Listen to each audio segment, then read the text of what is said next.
नमस्कार मंडळी, तर आज मी बनवत आहे चिकन पकोडे। तर चला आता आपण रेसिपीला सुरुवात करू।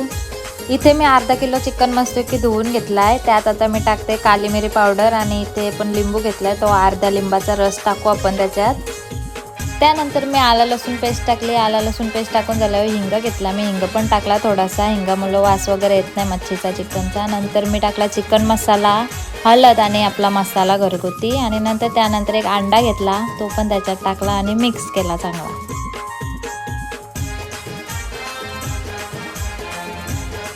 आणि मिक्स केल्यावर मला आठवण आली का मीठ टाकायचा राहिला, तर तो पण मी टाकून घेतला आणि मिक्स करून घेतला।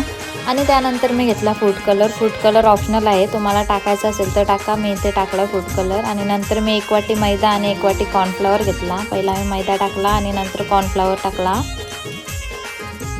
आणि मस्त एक आता मी मिक्स करून घेते इथे सर्व मिश्रण।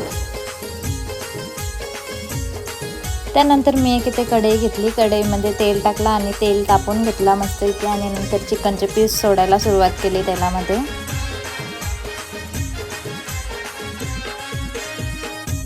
मस्तपैकी त्यांना मी आलटून पलटून इकडनं तिकडनं चांगले शिजवून घेतले सगळीकडून। आणि नंतर मग रेडी झाले पकोडे इथे। तर तसेच मी बाकीचे पण पकोडे तयार करायला घेतले।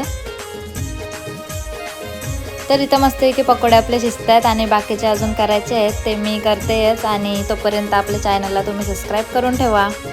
मी इथं पकोड्यांसोबत खायला शेजवान चटणी आणली आणि आपले इथं पकोडे रेडी आहेत बघा, मस्त क्रंची कुरकुरीत आणि मस्त शिजलेले आहेत। आणि इकडे येणे लगेच खायला सुरुवात पण केली। तुम्हाला पण आवडली असेल रेसिपी तर तुम्ही पण नक्की ट्राय करा। व्हिडिओ आवडले असेल तर लाईक, शेअर, सबस्क्राईब आणि कमेंट करायला विसरू नका। बाय।